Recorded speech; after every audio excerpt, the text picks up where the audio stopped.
Bonsoir, il est 19h30 ce 24 mars 2022 et nous sommes de retour dans notre salle communale dans sa configuration standard et vous avez retrouvé vos tables et vos chaises et donc je vous souhaite à tous la cordiale bienvenue dans cette configuration. Avant de commencer, donc, les micros sont de retour sur les différentes tables. Le modèle a été ajusté pour qu'il soit allumé en permanence, donc nous entendrons vos chuchotements et il ne sera pas nécessaire de les allumer pour parler. Vous prenez, vous parlez. Je remercie tous les conseillères et les conseillers ainsi que les membres de la municipalité pour votre présence et je salue le public qui est présent ce soir ainsi que la presse qui est là en force. Je remercie aussi M. Daniel Bussy, huissier, et M. Arthur Bigler, suppléants pour leur présence, et le personnel communal des services de conciergerie pour la mise en place de cette salle, ainsi que l'équipe régie et son de NRTV pour la retransmission en streaming de notre conseil, et ceci en direct ce soir. Je vous propose de passer au point 1 de l'ordre du jour qui est l'appel. Et je passe la parole à Madame la secrétaire Karine Texera. Eichmann Nicolas, excusé. Alström Martin. Amodru Cédric, excusé. Hannen Katia. Bertherin Sébastien. Beutler Anna. Beutler Heinz. Bill Fabienne, excusé. Bingeli Steve. Beauvais Regina. Braunet Victor. Brangolf Pierre-Alain. Buffa Aymara. Cayano José. Calabrese et Daniel. Cholet Pascal, excusé. De Adon Moritz, excusé. De Preux Boscardin Magali. De Sibenthal Yann. D'Angel Charanjit. Di Felice Maurizio. Duarte Jean-Paul. Duella Nikil. Eger Jean. Esreb Julia. Félix Caroline. Freshbourg Jérôme. Freuler Annick. Freuler Samuel. Froidevaux Yves. Galvez Angelita. Genoux Jean-Philippe. Girardet Michel. Gorgoni Yulika. Grandjean Dimitri. Grandjean Raphaël. Gremian Yvan, excusé. Guibert Jean-Marc. Asselin Timothée. Emberger Roger. Reutener Adriane, excusé. Jacquier Jean-Marc. Joie Aurélien, excusé. Joie Pierre. Kessler Bernard. Colère Karine. Kunze Isabelle, excusé. Lamarck Nathalie. Larrivée Stéphanie. Locke Evan. Moji Razoul. Présent. Mayer David, excusé. Mayer Patrick, excusé. Mendes Boavista Victor. Mers Simo. Présent. Mesmer Patrick. Présent. Million Sabine. Présent. Morel Marc. Présent. Moret Philippe. Présent. Motal Arrivé Stella. Présent. Nicolet Jean-Luc. Présent. Pernet Alain. Présent. Richard Daniel. Excusé. Riesen Pascal. Rosset Stéphane. Gilboc Rupert. Sikuranza Catherine. Sikuranza Dario. Sordet Michael. Storti Patricia. Vaccaro Rosanna. Vilaine Véronique, excusée. Villois Noémie, excusée. Weber Anita. Valen Léonie.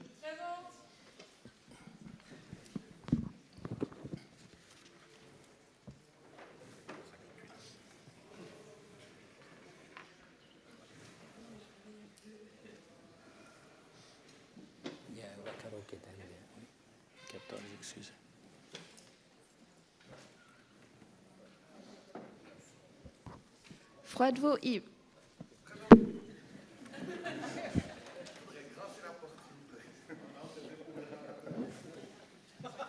Et puis deux. Donc, l'appel fait constater la présence de 59 conseillères et conseillers.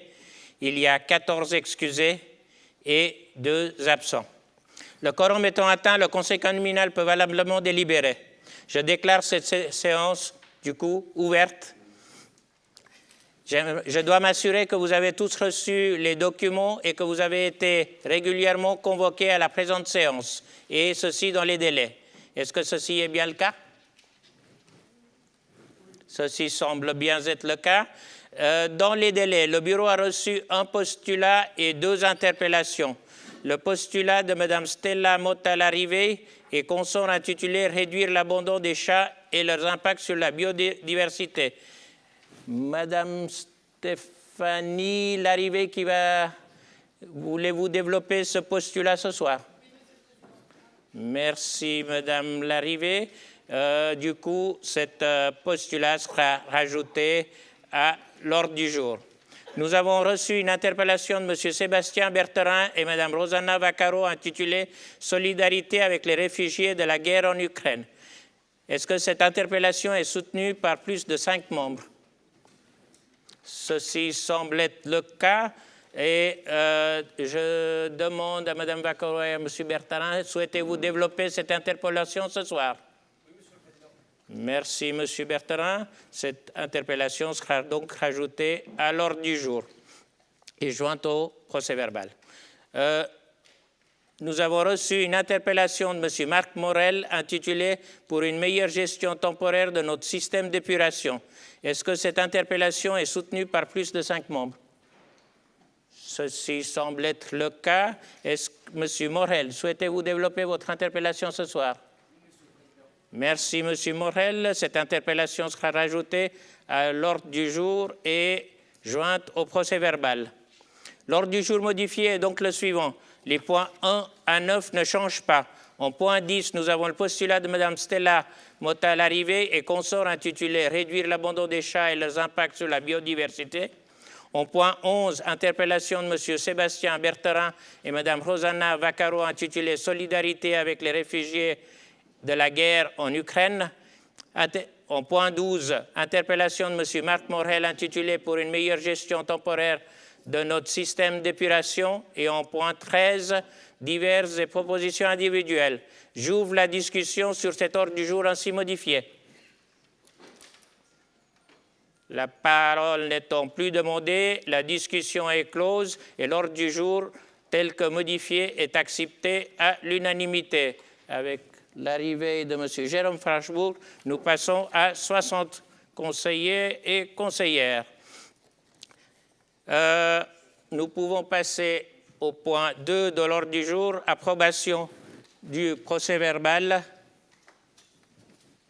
Approbation du procès-verbal de la séance du Conseil communal du 17 février 2022. La discussion est ouverte. La parole ne semble pas être demandée. La discussion est close. Donc, est-ce que tout le monde accepte le procès-verbal tel que présenté? Je vous remercie. Cela semble être le cas à l'unanimité. Merci, Madame la secrétaire, pour votre procès-verbal reflétant à la satisfaction de tous les conseillers. Nous pouvons passer au point 3 de l'ordre du jour, c'est-à-dire communication du bureau. En date du 19 mars, M. Michel Grosbois a adressé un courriel concernant l'utilisation des bâtiments de l'ancien VVF pour abriter des familles ukrainiennes. Dans la mesure où ce courriel relève de la compétence de la municipalité, celui-ci a été transmis à cette dernière. Nous avons aussi répondu à M. Michel Grosbois que son désir a été déjà pris en compte par la municipalité et sera adressé par les conseillères et les conseillers ce soir. Par courrier du 20 mars, le bureau a été informé de la démission de M. Victor Brownet avec effet au 1er avril 2022. Je vais me permettre de vous donner de la lettre.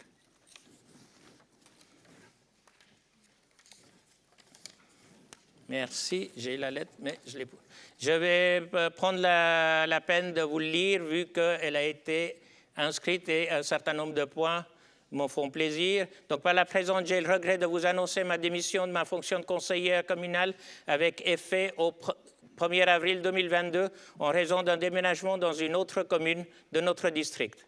Notre séance du 24 mars 2022 sera dès lors ma dernière séance d'élu glandois. C'est évidemment avec beaucoup d'émotion que je vais quitter notre délibératif au sein duquel j'ai eu beaucoup de plaisir à œuvrer dans l'intérêt de notre belle ville et de nos concitoyens. À titre purement personnel, je suis en particulier fier d'avoir pu contribuer à la création de la Commission des affaires régionales et intercommunales que je me réjouis de vous voir mettre en œuvre.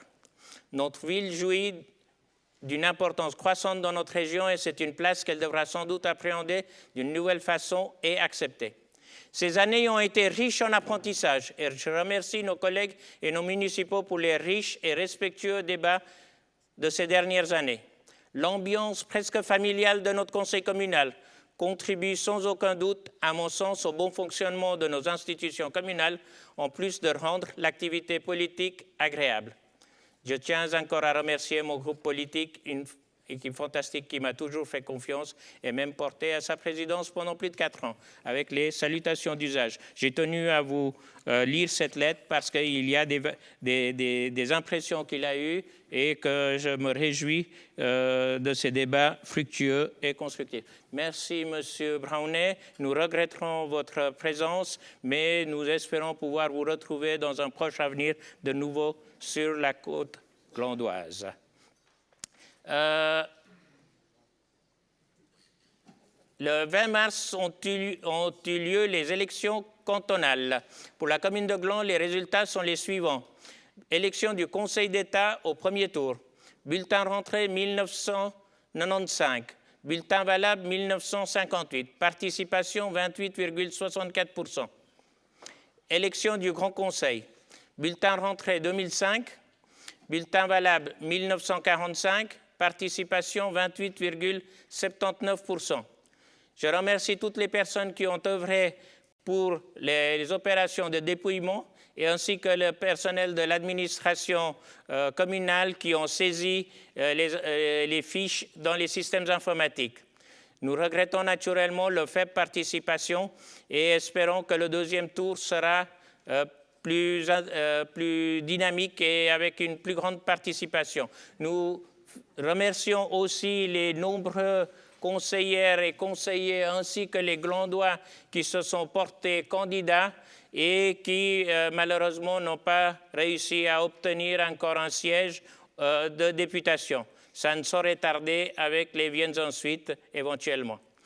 Les résultats complets, commune par commune, pour chaque candidat sont disponibles sur le site internet du canton, c'est-à-dire le www.vd.ch. Le deuxième tour des élections au Conseil d'État aura lieu le 10 avril 2022, étant précisé que Mme Christelle Luisier-Brodard a été élue au premier tour. Je rappelle qu'il faudrait aller voter et faire voter, et la seule chose que je peux recommander à conseiller autour de vous, c'est de ne mettre qu'un seul bulletin par enveloppe, pas faire œuvre de paresse en mettant plusieurs. Et il y en a certains, même des spécialistes, qui nous ont mis le carnet complet en ayant sélectionné les conseillers un par un pour faire un panachage. Ceci n'est pas autorisé et leur document a dû être invalidé. Le 21 mars 2022, le bureau a rencontré la municipalité pour la préparation de la séance du conseil communal du 5 mai. Vous aurez l'ordre du jour très prochainement et vous constaterez qu'on continue sur la même lancée dynamique. Avec ceci, je n'ai plus de communication et nous pouvons passer au point 4 de l'ordre du jour, c'est-à-dire communication de la municipalité. Et j'invite Mme Christine Giraud, syndic, responsable de l'administration générale, ressources humaines, relations publiques et développement durable. À vous, Mme Giraud. Merci beaucoup, Monsieur le Président. Mesdames et Messieurs les conseillers, voici quelques communications pour mon dicaster. Alors, tout d'abord, actualité brûlante, accueil des réfugiés en provenance de l'Ukraine. Dans le cadre du conflit actuel, la Suisse voit des réfugiés ukrainiens affluer en nombre. Le canton de Vaud s'attend à accueillir plusieurs milliers de personnes ces prochaines semaines ou prochains mois. Et en quête de protection, l'EVAM, l'établissement vaudois pour l'accueil des migrants, a approché la ville de Gland. Nous avons été sollicités pour la mise à disposition de notre bâtiment, ancien bâtiment du VVF, demande à laquelle la municipalité a répondu favorablement dans sa séance du 14 mars 2022, et ceci pour une durée temporaire jusqu'au 12 septembre 2022. Le RPC du district de Nyon est en charge opérationnelle de cet accueil d'urgence, dont la date d'ouverture officielle n'est pas encore connue à ce jour. Cette mise à disposition permettra aux réfugiés ukrainiens de bénéficier d'un accueil d'urgence et d'y résider pour une durée courte, le temps de rejoindre une structure pérenne d'hébergement. En parallèle, la ville de Gland a répondu favorablement à la demande de la Caravane sans frontières pour donner ou mettre à disposition un local que nous avons choisi dans l'annexe du site du VVF, qui permettra la récolte, le stockage et puis la distribution de vêtements, articles pour enfants ou autres articles pour la santé, de puériculture, merci. Tout cela en faveur des familles de réfugiés. Dès qu'elle aura pris ces quartiers, cette association établira la liste des biens nécessaires et cette liste devrait être diffusée auprès de la commune qui la relayera sur ses réseaux habituels. Mais cette liste sera également affichée à la porte du bâtiment. Donc, si vous vous promenez dans le quartier, vous pourriez aller voir de quoi cette association a besoin. Toujours dans sa séance du 14 mars, la municipalité a décidé d'offrir un don de 10 000 francs à la chaîne du bonheur. Elle a également décidé d'adresser un courrier à tous les ressortissants russes et ukrainiens établis sur la commune de Gland pour leur témoigner de sa solidarité. La municipalité, par le biais en particulier de Gérald Cretony en charge du service de la population ou moi-même, sont en contact régulier avec l'ORPC, et en particulier le commandant de cet ORPC de Nyon.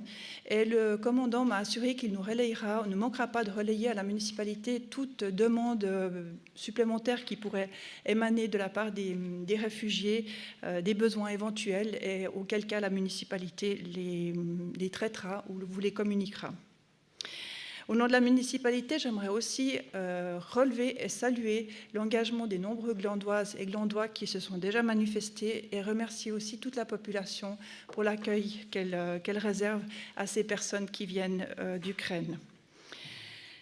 Pour toute demande supplémentaire, pour toute envie de vous impliquer dans une association ou d'apporter votre aide sous quelque forme que ce soit, je vous encourage à vous rendre sur le site internet de evam.ch où vous trouverez des possibilités de faire des dons ou d'organiser quelque chose. Et peut-être c'est important aussi qu'on se soutienne un petit peu, puisqu'il y a beaucoup d'initiatives qui sont déjà en cours dans le district, mais aussi dans notre commune.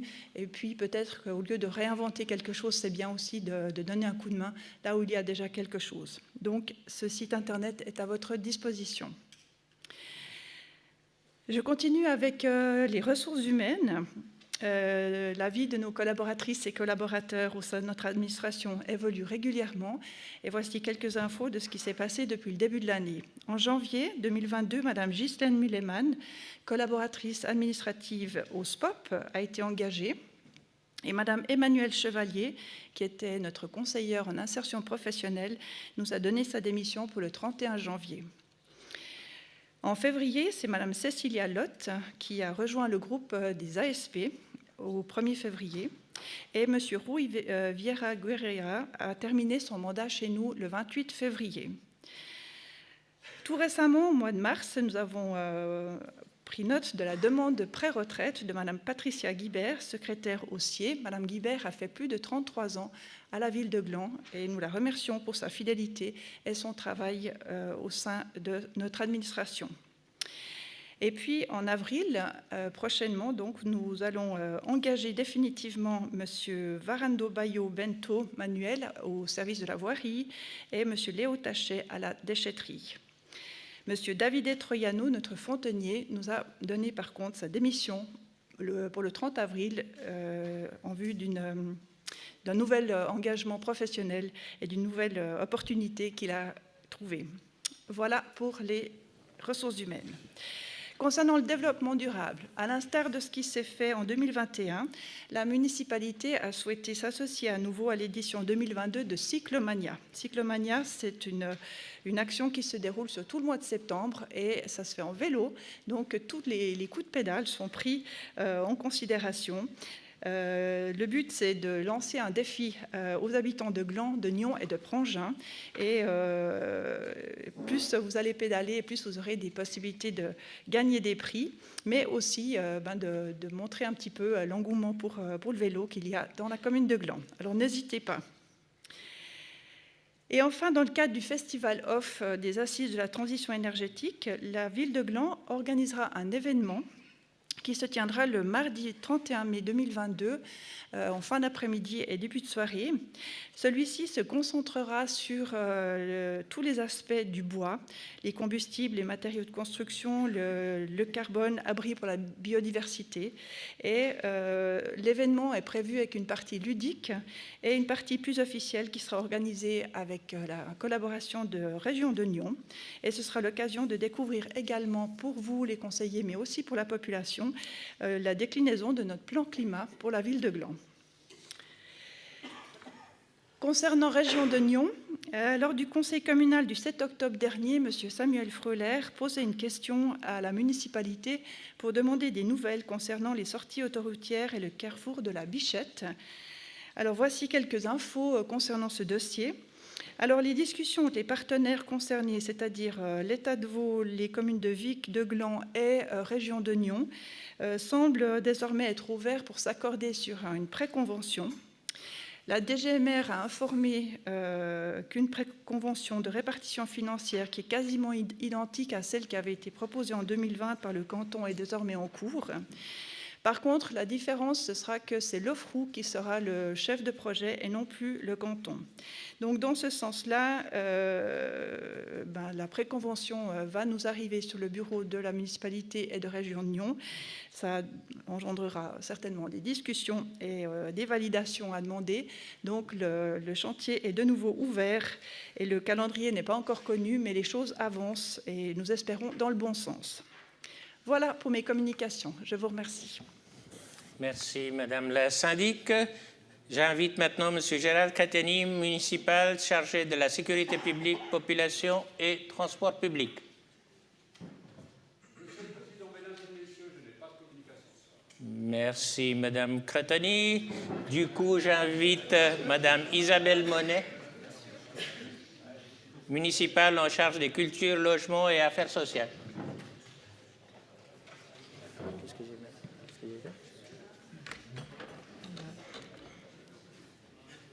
Monsieur le Président, Mesdames, Messieurs les conseillères et conseillers, tout d'abord quelques mots concernant le concours artistique Interface Sud de la Gare.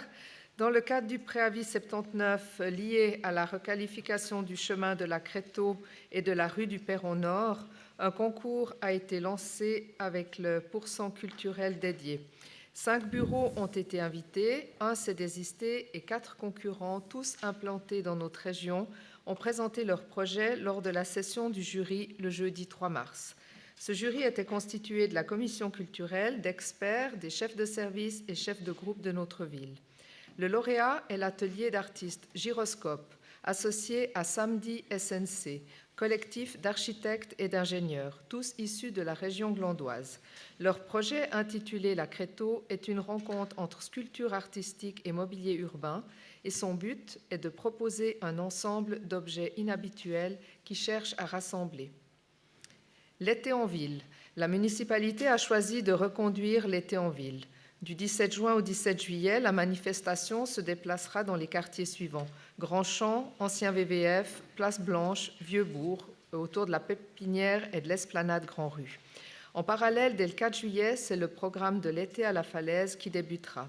À chaque fois, de nombreuses propositions sportives, culturelles, ludiques, des concerts ou des rendez-vous pour les familles ou la jeunesse seront proposés gratuitement. Vision du réel. L'édition 2022 se refera enfin en présentiel du 7 au 16 avril. Grandchamp présentera la programmation Grand Angle avec une quinzaine de projections et également une nouvelle thématique d'événements pédagogiques pour les écoliers. La soirée d'inauguration glandoise aura lieu le samedi 9 avril à 19h et un apéro de bienvenue est prévu dès 18h. Vous recevrez toutes et tous une invitation personnelle en temps voulu. Exposition Carnet de bord de Sarah Beauvais. Ce soir avait lieu le vernissage de l'exposition suite à une résidence de l'artiste au Groenland. Vous pourrez visiter cette magnifique exposition lors d'événements qui se dérouleront au théâtre et sur invitation. Cette exposition durera jusqu'au 30 juin. Mois de la santé. Du 3 avril au 1er mai, nous allons organiser le mois de la santé et du bien-être. Une occasion de se remettre en forme avant l'été tout en bénéficiant de conseils diététiques, de conférences, d'ateliers, d'activités sportives ou de séances de bien-être pour tous les âges. Vous pouvez vous inscrire sur www.gland.ch/mois santé bien-être. Je vous remercie de votre attention et je vous souhaite à toutes et tous un bon conseil. Merci beaucoup. Merci, Madame Monet. Je passe maintenant la parole à Monsieur Gilles Davoine, municipal en charge des finances, économie, sports et domaines. Ça bouge pas, ça? Bah, ça t'arrangerait que ça bouge aussi. Monsieur le Président, Mesdames et Messieurs les conseillères et conseillers, au niveau de l'économie, vous rappelez que le passeport glandois automnal, il y a pas mal d'offres qui étaient quand même valables jusqu'au 31 mars. Il y en a 50 encore qui sont valables jusqu'au 31 mars. Donc si jamais, allez-y, n'hésitez pas, puisque c'est bientôt fini. Et puis, vous parlez toujours et encore du pop-up shop, puisqu'il rebondit de façon inédite, un peu comme le VVF, et d'ailleurs là, pour les mêmes raisons, puisque c'est organisé depuis quelques jours un point de rencontre destiné aux réfugiés ukrainiens, qui est donc animé au pop-up shop dans le pop-up café. C'est par des bénévoles glandois et avec la participation notamment de l'APE. Donc on voit que dans ce pop-up shop, maintenant on voit même une nouvelle face de notre économie solidaire et participative. Voilà pour l'économie. S'agissant des finances maintenant, vous dire qu'il y a 2 bouclements de préavis, vous ennuyez un tout petit peu avec ça. D'abord, le préavis municipal numéro 58 de 2019, c'était le crédit d'investissement pour les travaux de rénovation et d'achèvement de l'orgue du Temple Saint-Paul. Crédit d'investissement accordé 205 986 francs. Dépenses engagées et payées 205 886 francs 51, donc 99,49 francs disponibles, 99,95% du crédit accordé qui ont été dépensés. Et puis le préavis municipal numéro 43-2018, crédit d'investissement pour la renaturation du Lavasson. Alors là, si vous vous souvenez, ceux qui étaient là, c'est un peu plus facile puisqu'on avait demandé un montant, mais qui en réalité était totalement subventionné et payé par le canton, la Confédération et le label Nature Med Star, ce qui fait donc que crédit d'investissement accordé au final c'est 0. On a dépensé 443 709 francs 95. Les subventions reçues sont de 443 709 francs 95. Et on est tout bon comme ça. Je les donne à la secrétaire du conseil communal pour le mettre au PV. Et puis au niveau sport, alors vous irez évidemment voir le programme Bouge qui est là. Je me permets quand même de rappeler, même s'il est sur le programme sport le 31 mars, les mérites sportifs qui ont lieu à Gland cette année, les mérites sportifs régionaux qui ont lieu cette année à Grandchamp. Le 10 avril, on a un petit séminaire sur le running en collaboration avec la Linière. Et puis la Gland Spring Run aura lieu le 1er mai, c'est-à-dire avant qu'on ne se revoie à ce conseil communal. C'est la Gland Spring Run en format habituel comme on la connaissait avant Covid. Donc théoriquement avec beaucoup de monde, et puis avec la nouveauté qu'on avait voulu mettre en place en 2020 et qui n'avait pas pu avoir lieu, c'est-à-dire qu'il y aura toute une partie du marché de Gland, des commerçants du marché de Gland qui seront le dimanche sur la place de Montely pour pouvoir assurer aussi la subsistance, les boissons pour tout le monde, et puis pour aussi faire office de marché du dimanche ce jour-là. Et puis vous dire, et ça c'est normalement pas sauf erreur sur le programme, que les 17 et 24 avril, il y a des entraînements qui sont organisés pour la Gland Spring Run, avec donc une sortie sportive 5 km en course, ou 5 ou 10 km, et c'est suivi d'un petit déjeuner, on appelle ça la Gland Spring Run and Brunch. Voilà en ce qui me concerne, je vous souhaite une excellente soirée, un très bon conseil. Merci, Monsieur Davoine. J'invite Monsieur Thierry Genoux, municipal en charge des bâtiments et de l'urbanisme, qui a des communications ce soir. Merci, Monsieur Genoux. Merci, Monsieur le Président, Mesdames et Messieurs les conseillers et conseillers. D'abord, pour cette grande salle, je vous annonce que les travaux commenceront en mai pour se terminer en principe au mois de septembre, avec des petites plages qui seront quand même opérationnelles, qu'elle sera utilisable dans cette période-là, mais en principe, les travaux devraient aller bon train.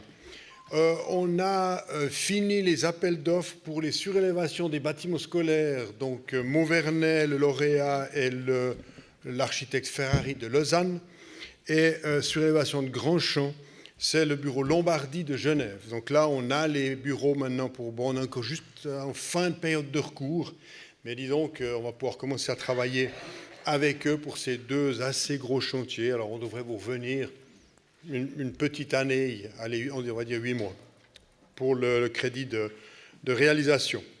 On a obtenu le label Cité à 2000 watts pour le plan d'affectation Gare Sud.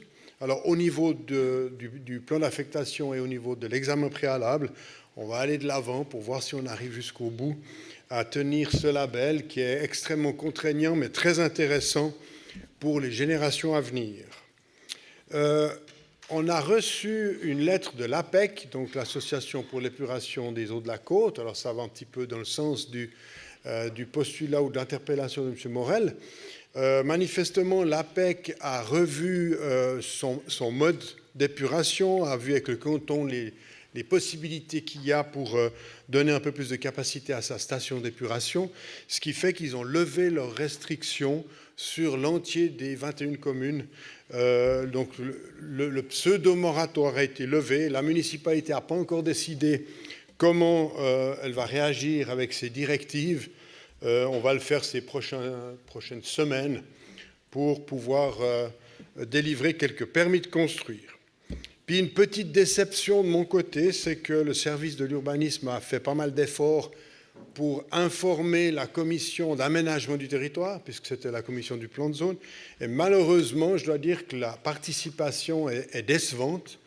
Et même, disons, quand on présente le plan d'affectation de la Linière, par exemple, puis qu'on a 4 membres sur 7, eh bien, les 3 autres membres ne viennent pas à la présentation publique qu'on a fait mardi passé. Donc, c'est un petit peu dommage, mais on va continuer à informer cette commission pour qu'elle puisse vous faire des retours lors des différents préavis qui vont vous être présentés. Merci, bonne soirée. Merci, Monsieur Genoux, et nous prenons bonne note de la participation soutenue des membres des commissions. J'invite Madame Jeannette Weber, municipale en charge de l'accueil de l'enfance, jeunesse et école.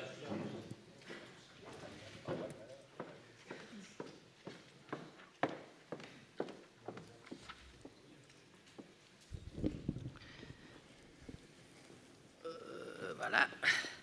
Monsieur le Président, Mesdames et Messieurs les conseillères et conseillers, le centre thérapeutique du jour s'est installé au Perreret où il occupe 2 salles de classe. Ce centre dépend du service de l'enseignement spécialisé et de l'appui à la formation. Ils accueillent une classe de 6 enfants de 4 à 12 ans qui se trouvent sur le spectre de l'autisme. Le but est de pouvoir intégrer les enfants dans le système scolaire au bout de 2 ans. Ce projet est initié et subventionné par la DGO et le CHUV. Nous aimerions donner la possibilité d'intégrer ces enfants au fonctionnement des Perrerets, que ce soit pour la récréation ou pour participer à diverses animations et spectacles. Ce projet caractérise parfaitement le concept 360 et l'école inclusive.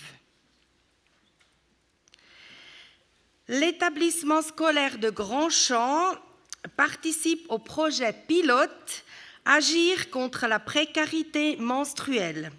Ce projet vise à proposer des produits menstruels en libre accès dans un objectif de dépanner et enfin de lutter contre la précarité menstruelle. Les distributeurs ont été déposés et permettront aux élèves de trouver les produits dont elles pourraient avoir besoin en cas de nécessité.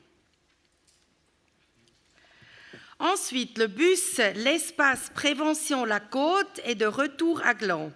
Il est stationné devant Grandchamp durant les mois avril et mai, soit à midi ou à la sortie des classes les après-midi. Un petit mot sur le centre aéré du printemps qui aura lieu du 25 au 29 avril. Il y a 30 enfants inscrits avec une majorité d'enfants âgés entre 9 et 12 ans. En moins d'une semaine, toutes les places disponibles étaient prises.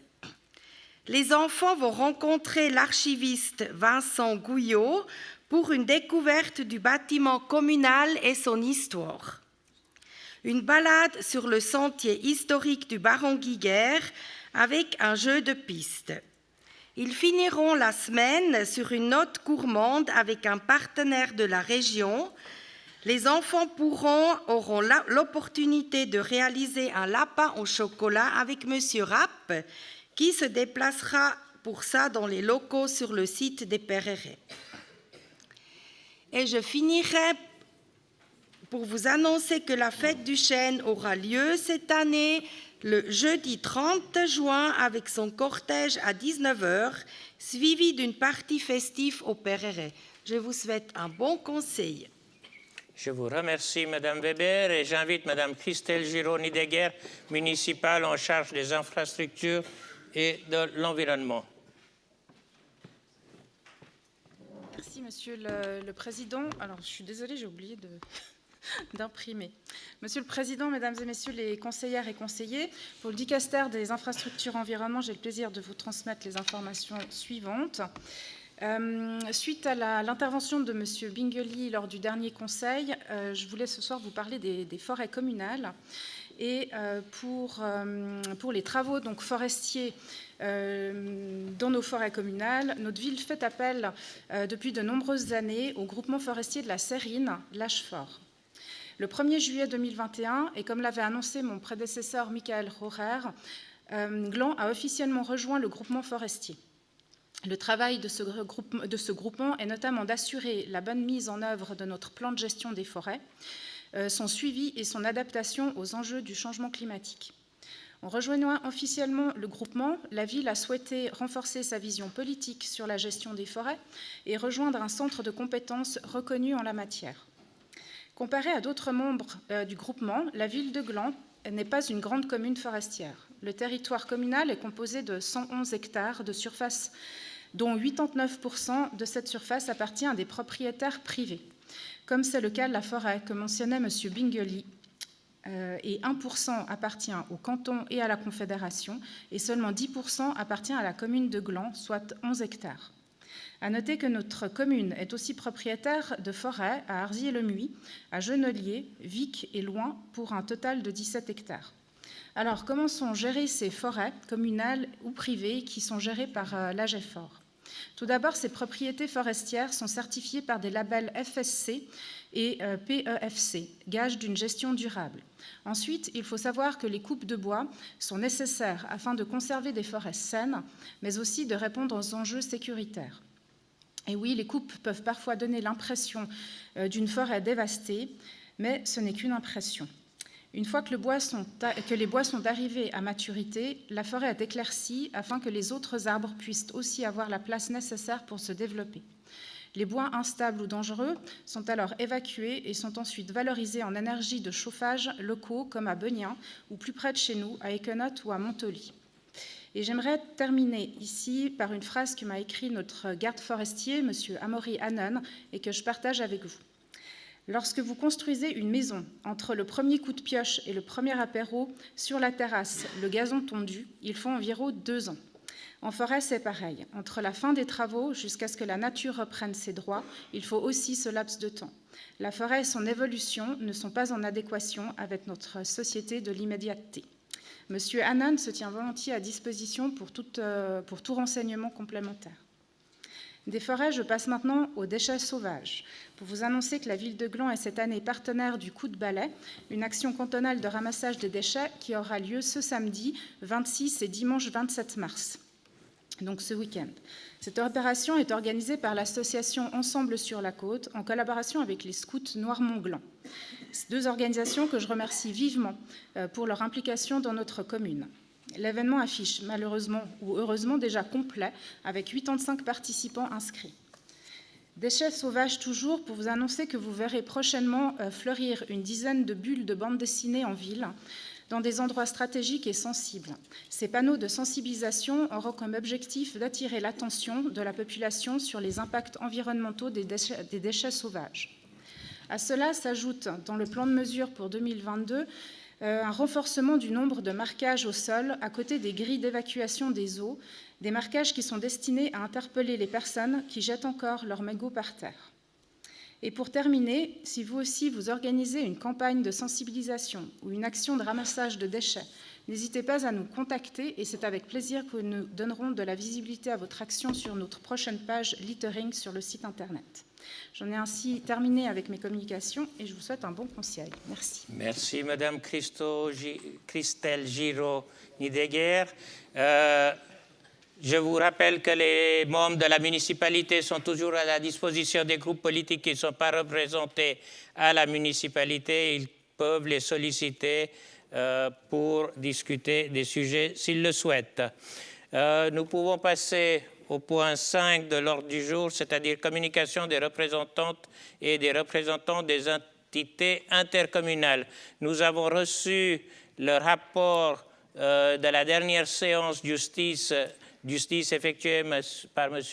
Rupert Schilbock, qui vous a été envoyé par courriel cet après-midi, me semble-t-il.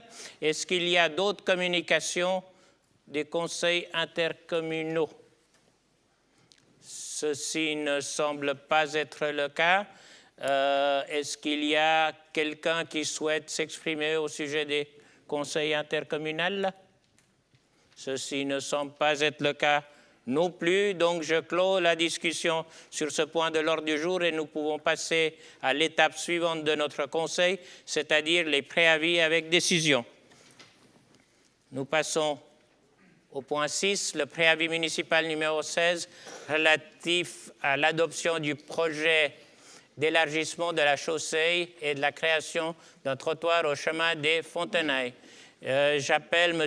Raphaël Grandjean en remplacement de M. Yves Crémois, premier membre et rapporteur, pour nous lire les conclusions du rapport de la Commission. Il ne faut rien toucher, il faut juste parler. Monsieur le Président, Mesdames, Messieurs les conseillères, Madame la syndic, Mesdames et Messieurs les municipaux, pour commencer, cette commission devait se prononcer sur les aménagements routiers en cas de construction d'un restaurant McDonald's avec un service au volant. Notre commission n'a pas analysé s'il était pertinent de construire ce type de restaurant sur notre commune. Alors, les conclusions.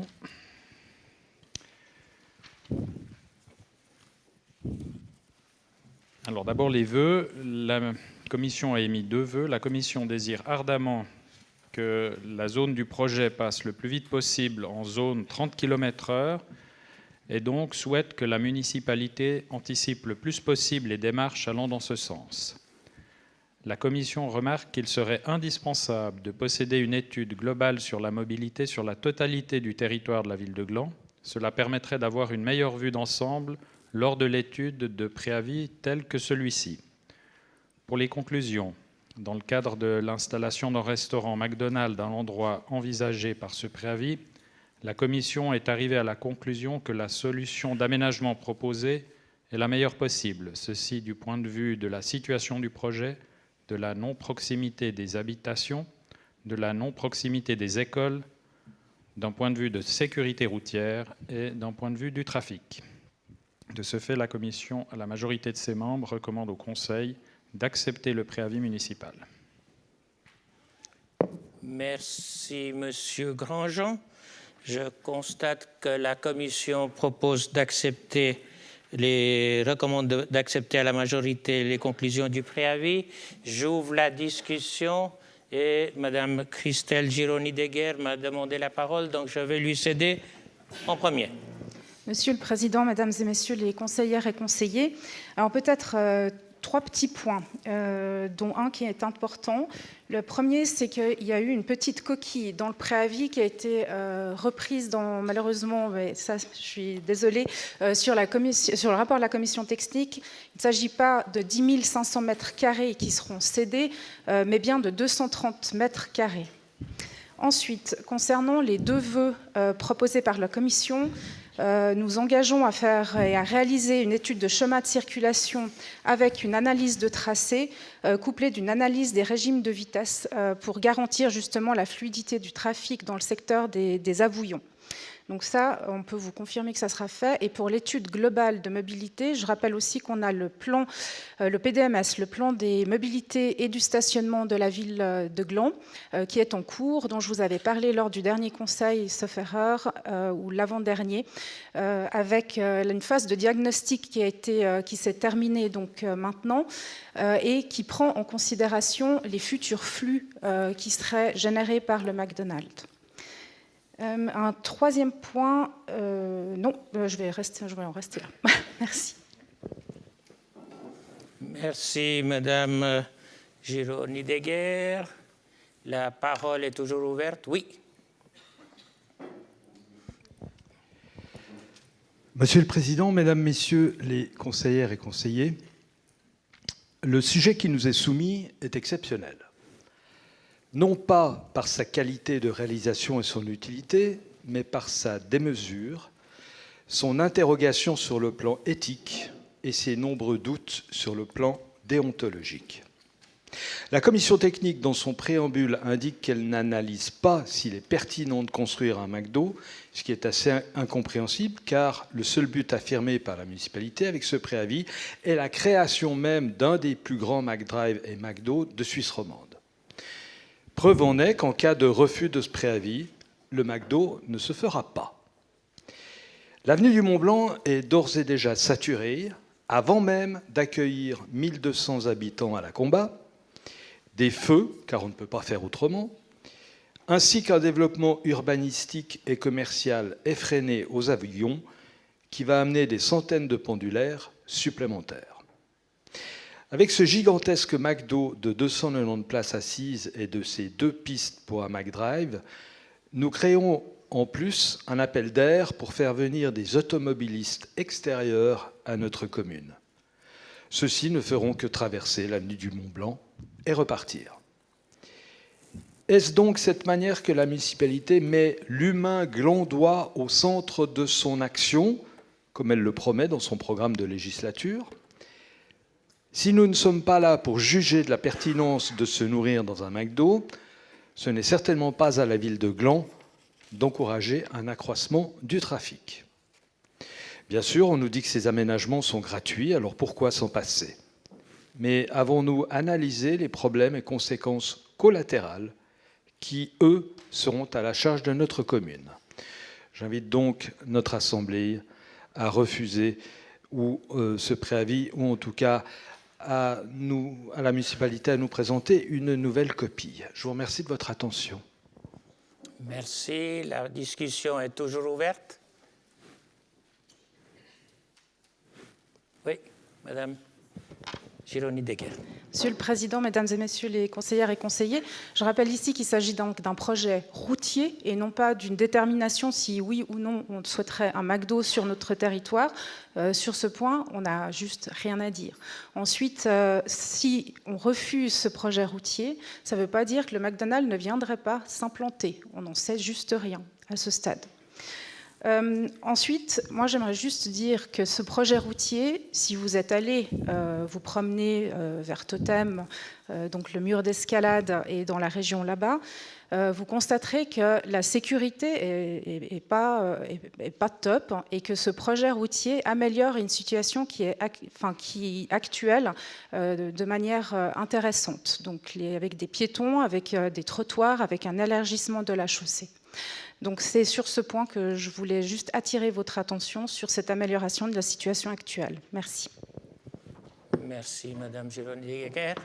La parole est toujours ouverte. Oui, Monsieur Cayano. Monsieur le Président, Mesdames et Messieurs les conseillers, en effet, on va dire que ce trottoir en a besoin pour la sécurité, mais ce que je regrette dans ce projet, c'est qu'on prend juste une partie et on ne prend pas la rue des Fontenailles complète, parce que la zone en elle-même, elle est en train de se développer et on n'a pas uniquement une problématique le jour où il y aura le McDonald's. On aura aussi sur toute la route des Avouillons, qui est jusqu'en haut de la route des Avouillons. Il ne faut pas oublier qu'on a aussi une crèche qui est juste en haut, qui est stationnée.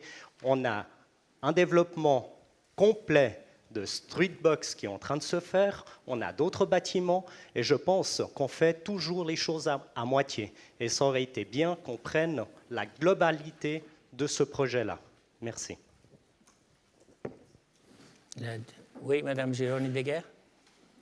Président, Mesdames et Messieurs les conseillères et conseillers, je pense que vous parlez du chemin des Fontenailles nord-sud, qui lui est un chemin uniquement réservé aux ayants droit, c'est-à-dire aux personnes qui viennent travailler dans les entreprises de là-bas, ou les clients, par exemple, du fitness. Donc, c'est des personnes, c'est des véhicules qui peuvent passer. Donc, c'est les ayants droit, donc il n'y a pas de circulation possible sur ce chemin-là.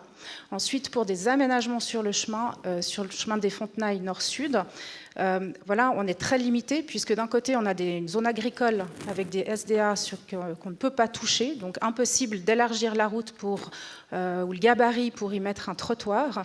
Et puis de l'autre côté, on a des entreprises privées, donc c'est du privé et ça voudrait dire qu'éventuellement, il faudrait aller exproprier, ce qui n'est aujourd'hui pas la volonté de la municipalité. Merci, Madame. Oui, Monsieur Grandjean. Alors, pour rassurer mes collègues conseillers, les débats ont été assez vifs, soutenus dans la commission pour savoir ce qu'on devait faire.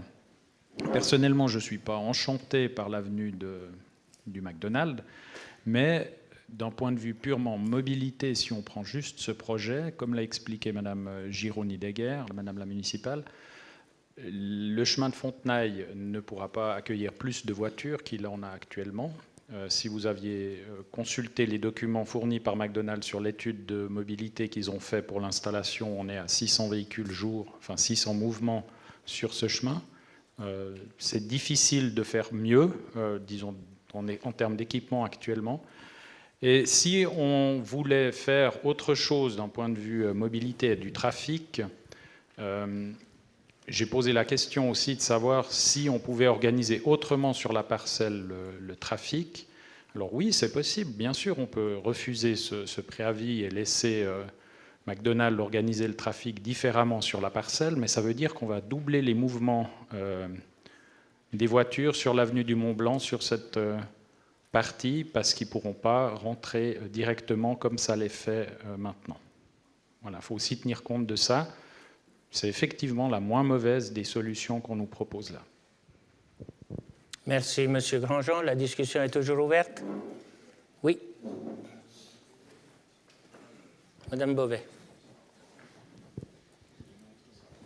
Monsieur le Président, Mesdames, Messieurs les conseillers, j'ai juste encore une question concernant, vous avez regardé un peu plus loin, qu'est-ce que ça nous apporte en point de vue impôt, j'entends en revenu pour nous, la société de Gland? Est-ce que vous avez étudié, réfléchi, vous avez un feedback déjà?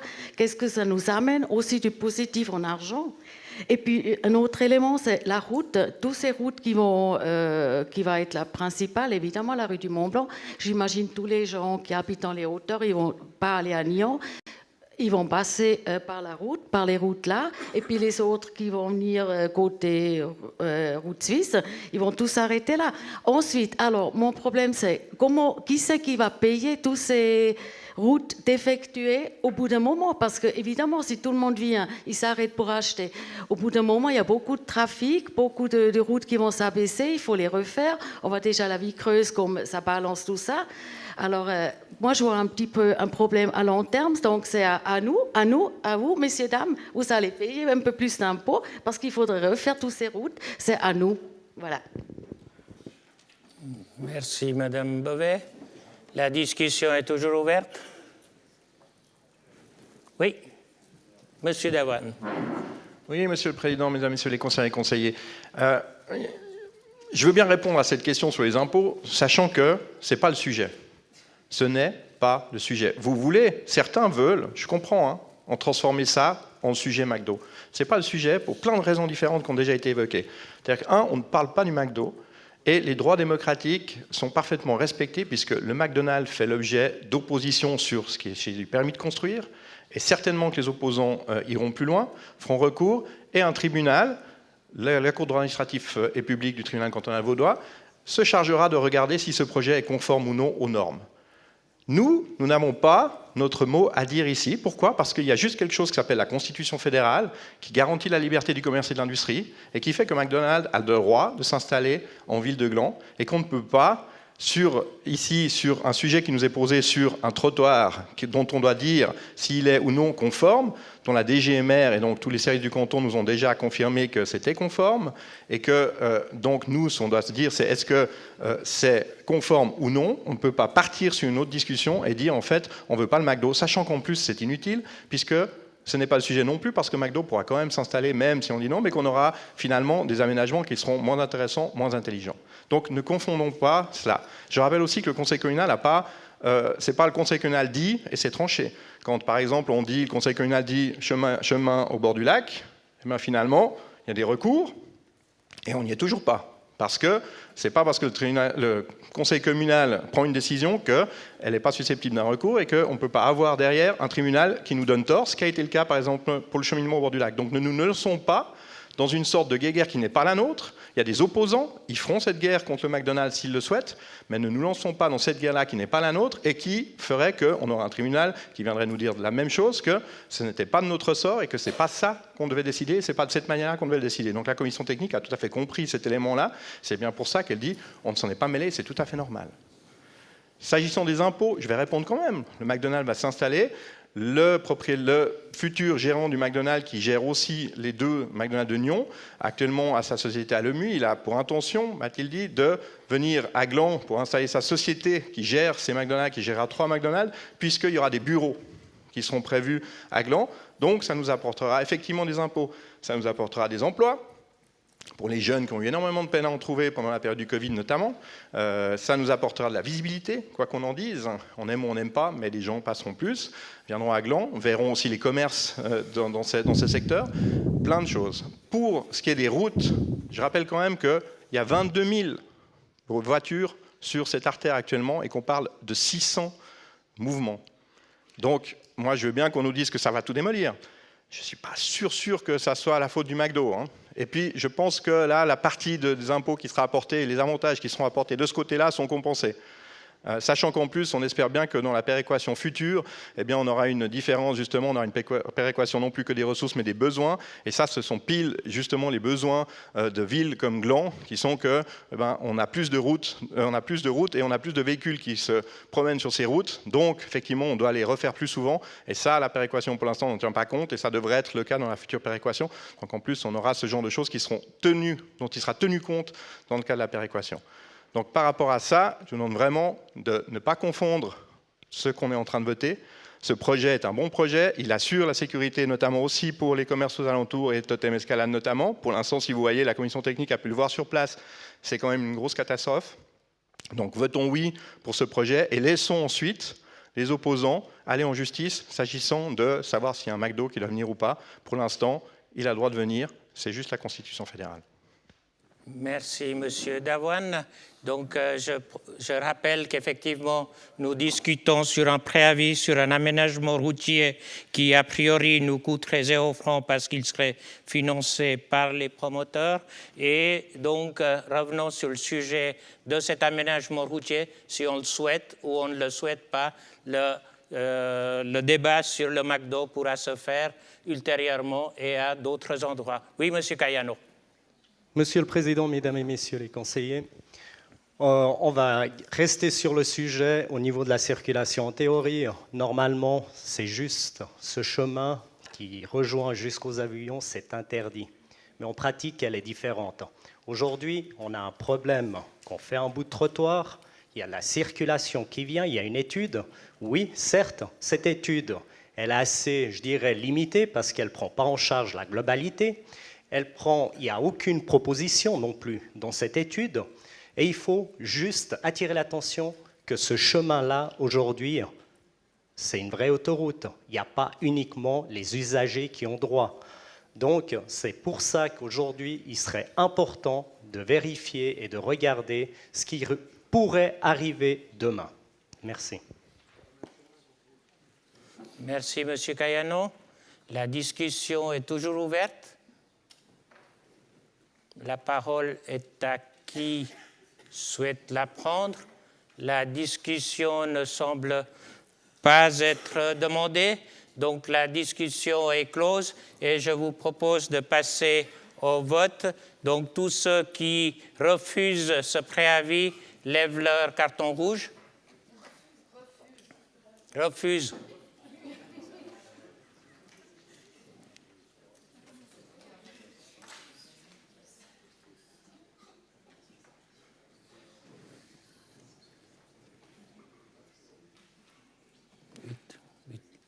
Oui, au total. Abstention?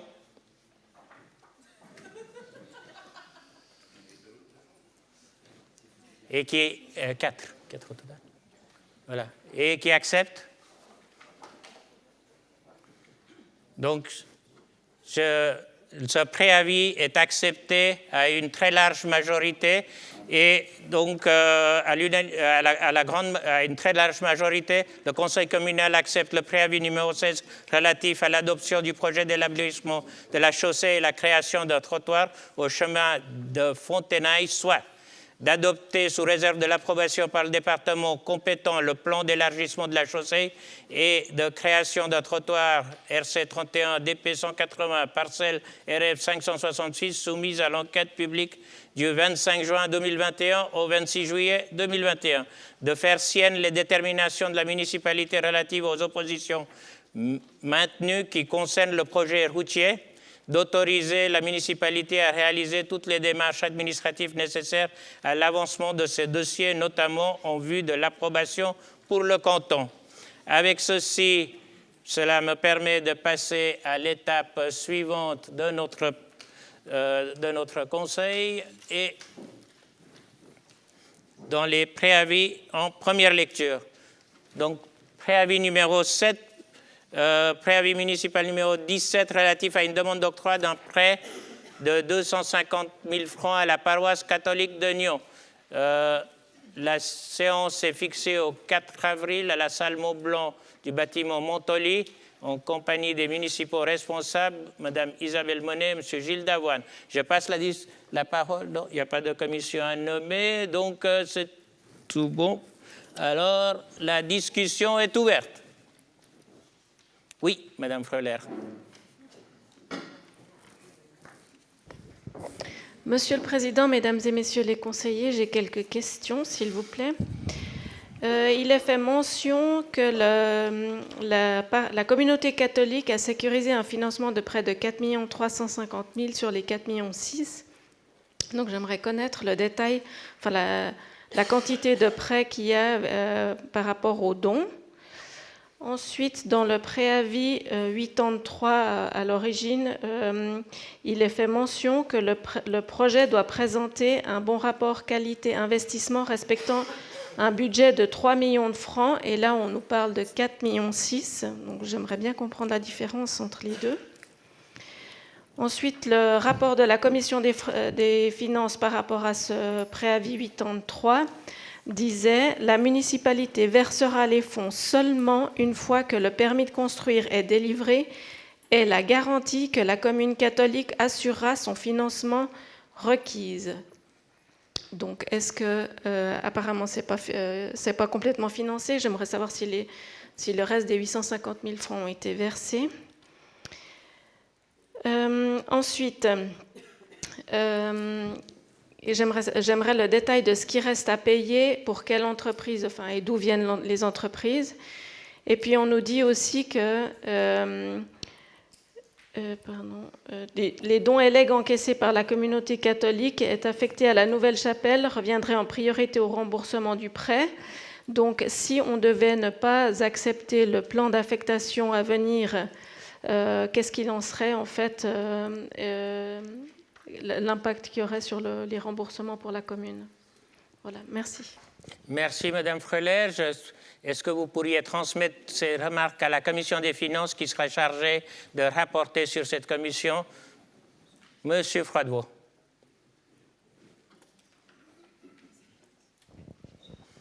Donc Monsieur Froidevaux, pas de bouton appuyé, juste à parler. Merci Monsieur le Président. Mesdames et Messieurs, j'ai quelques questions et remarques. En premier lieu, il est indiqué comme base légale l'article 44, alinéa 2 de la loi sur les communes.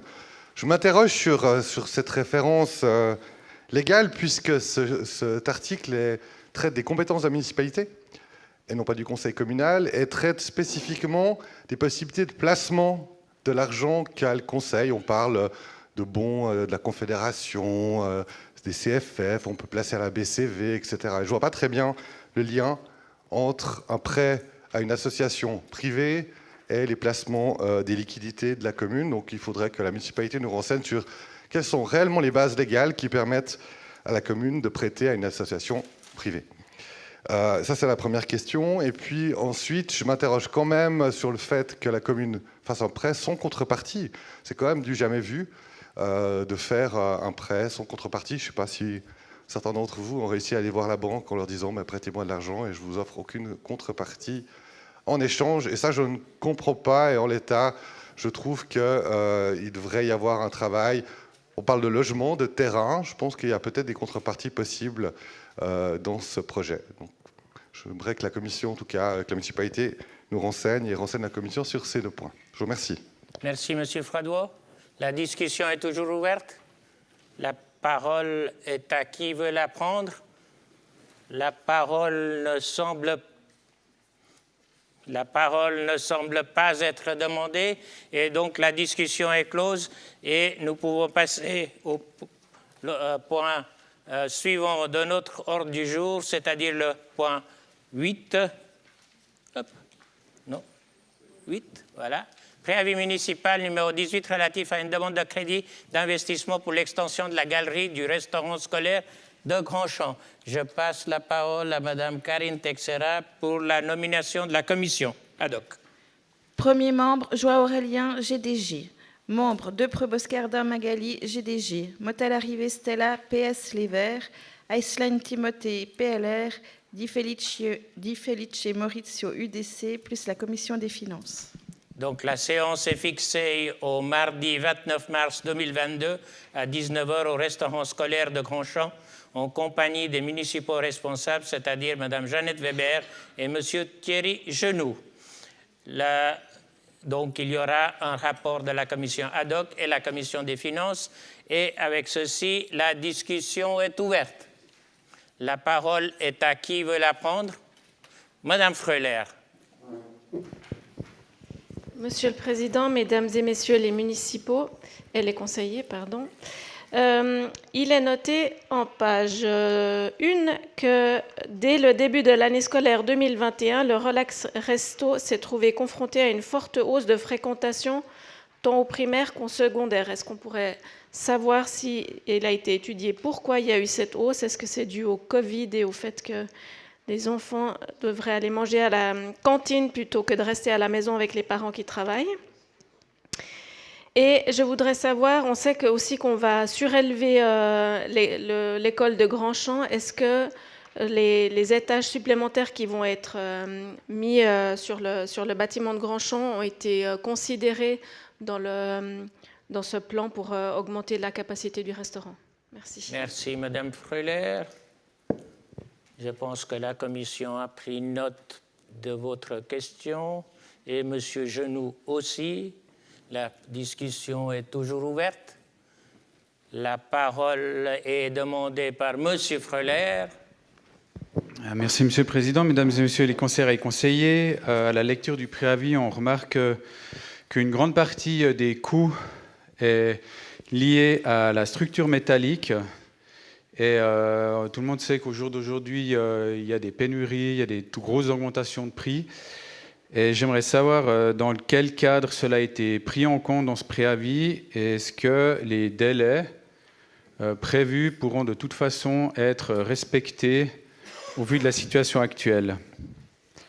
Et puis, il y a un de nos conseillers nous a fait remarquer ça lundi, probablement une coquille au niveau du chapitre amortissement, où il y a des chiffres qui, en les additionnant, font plus que le total du préavis. Je pense que ça sera ajusté. Merci. Merci, M. Freuler. La discussion est toujours ouverte. La parole est à qui veut la prendre. La parole ne semble pas être demandée et la discussion est close et ça nous permet de passer au point suivant de notre ordre du jour, c'est-à-dire le point 9, préavis municipal numéro 19 relatif à l'acquisition d'une portion d'environ 770 mètres carrés de parcelle numéro 1587, l'octroi d'un DDP et la relocalisation d'un abri à vélo en vue du développement de la parcelle numéro 1591 pour la création de logements à loyer accessible et logements en propriété par étage à prix abordable. Je passe la parole à Madame la secrétaire pour la nomination de la commission. Premier membre, Girard Michel, PLR. Membre, Vaccaro Rosanna, GDG. Bingeli Steve, GDG. Vilaine Véronique, PS Les Verts. Pernet Alain, UDC, plus la commission des finances. Merci, Madame la secrétaire. Donc, la séance est fixée au lundi 4 avril 2022 à 19h à la salle Maublanc du bâtiment de Montoli 1 en compagnie des municipaux responsables, Mme Isabelle Monet et M. Gilles Davoine. Donc, nous attendons un rapport de la commission ad hoc et la commission des finances. La discussion est ouverte. Oui, M. Hemberger.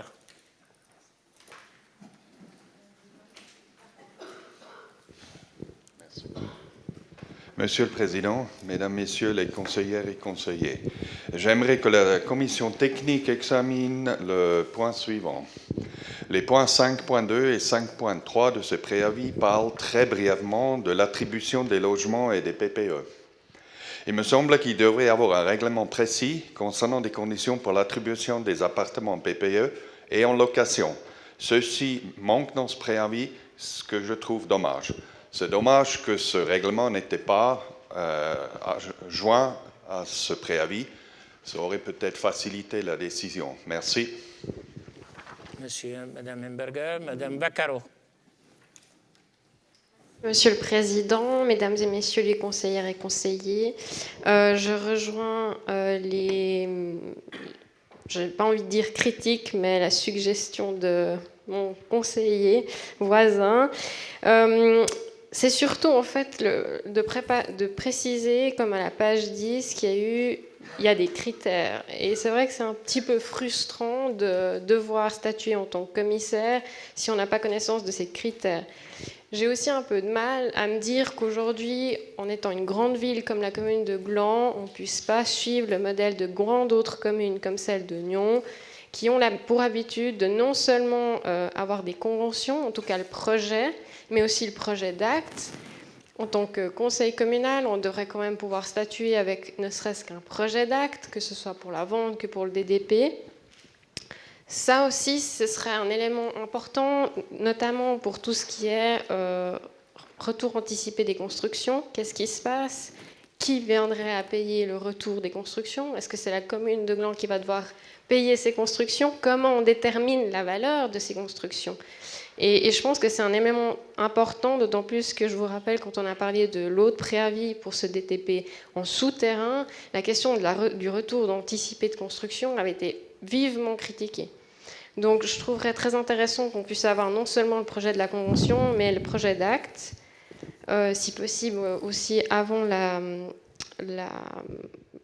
date de la commission pour qu'on puisse en prendre connaissance. Et puis j'avais encore une autre remarque plutôt de l'ordre financier. On parle de frais d'achat qui sont de 4,5 sur la page 10 et sur la page 12, et sur la page 10 on parle de 5%. Enfin, peu importe si c'est 4,5% ou 5%, mais il me semble qu'il y a une erreur par rapport au calcul sur la page 12.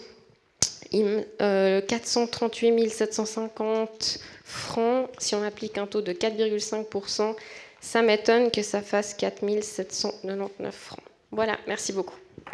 Merci, Madame Baccaro. Je pense que si vous pouvez transmettre aussi à la Commission des finances, comme ça ils pourront en tenir compte. Monsieur Fradwo.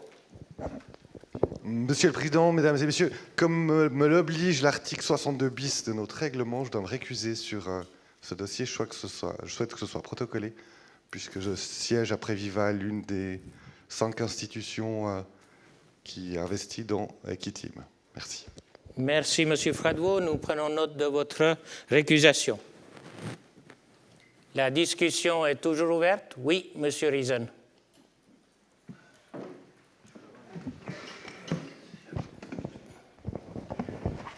Merci, Monsieur le Président, Mesdames et Messieurs les conseillers. Une question à la lecture de ce dossier m'est venue. C'est sur le principe de ce préavis lui-même qui regroupe en fait l'acquisition et la gestion du bien immobilier en question. Alors pourquoi ça se fait de cette manière? Est-ce qu'on ne devrait pas plutôt avoir un préavis séparé pour ces deux questions? Si ce n'est pas le cas, à partir du moment où les deux choses devraient rester regroupées, comment s'est fait l'appel d'offres? On comprend qu'il y a deux sociétés, il y a Equitim, il y a Projectim. Quand on se renseigne, on voit que ces deux sociétés ont des intérêts communs. Certains membres du conseil d'administration sont les mêmes. Donc, quels sont en fait les principes de gouvernance de ce type de dossier et dans quelle mesure est-ce qu'ils sont appliqués? Ça, c'est une première question que je transmettrai donc à la commission. Et la deuxième, c'est sur le futur de gestion de ces logements. En ce sens, je reprends ce qui a été déjà dit. Donc, on peut regretter qu'effectivement, on n'ait pas une meilleure définition de l'attribution HLM-PPA. Je pense qu'on va l'avoir maintenant. Mais étant donné que le futur de gestion de ces logements allant dans un sens croissant, est-ce qu'on ne devrait pas amener une réflexion plus réfléchie sur les questions rattachées plus directement, sur une commission qui pourrait être attachée à la commune? Excusez-moi. Donc, si on va de l'avant avec ce genre de projet, il y en aura de plus en plus. Est-ce qu'on ne devrait pas reprendre ça plutôt comme gestion directe ou avec une entité rattachée à la commune? Voilà. Merci. Merci, Monsieur Riesen. Je pense que les commissions ont pris acte de vos questions. Pour la première partie, je vous rappellerai simplement, dans les divers débats que nous avons eus, le grand reproche a été à la municipalité de Savoie, on fait du saucissonnage, et comme ça, les choses passent petit à petit, et on ne voit pas arriver, quand on décide du début, on ne voit pas la fin, et donc c'est un grand reproche, ou bien on demande un projet global, et à ce moment-là, tout est dedans, et on sait dès le début où on va en finir. Et donc, c'est le grand débat ici. Donc, on a toujours reproché à la municipalité de nous cacher la fin. Ceci étant dit, donc, je laisserai la commission répondre sur votre interrogatif si, dans ce cas précis, il aurait fallu saucissonner en deux ou de le présenter dans sa globalité. Monsieur Genoux voulait peut-être compléter, mais pas du tout. Merci, Monsieur Genoux. La parole est toujours demandée, est toujours ouverte. Et oui, Madame Freuler. Monsieur le Président, Mesdames et Messieurs les conseillers, alors question un peu identique à celle de tout à l'heure pour la cafétéria. En fait, est-ce que aussi avec les nouveaux étages qui reviennent à Grandchamp, par rapport donc aux abris pour les vélos, est-ce que ça a été tenu compte parce qu'on diminue sacrément la place qu'il y aura pour ça? J'aimerais aussi connaître le détail des 135 000 francs parce qu'à construction, pas comparable, mais à construction aussi pour les abris vélos, les autres qu'on a eu, on avait 2 fois 24 000 francs. On avait aussi demandé par rapport à des éclairages, est-ce que cette fois-ci dans le projet il y en aura? Et puis je rejoins aussi la question de mes collègues tout à l'heure par rapport au règlement et aux critères. On nous dit que ce serait pour des gens qui habitent à Gland, qui ont intérêt à Gland. Qu'est-ce qu'il en est une fois qu'en fait les locataires vont partir? Bon, ça sera peut-être plus facile de choisir des nouveaux locataires qui habitaient déjà à Gland, mais par exemple pour les appartements à vendre, ça va être à mon avis plus compliqué de forcer la vente à quelqu'un qui habite déjà à Gland ou qui a d'autres intérêts à Gland, parce que c'est pas tellement la loi du marché, quoi. Merci. Merci, Madame Freuler. La discussion est toujours ouverte. La parole est à qui veut la prendre. Ceci ne semble pas être le cas. Monsieur Freuler. Merci, Monsieur le Président.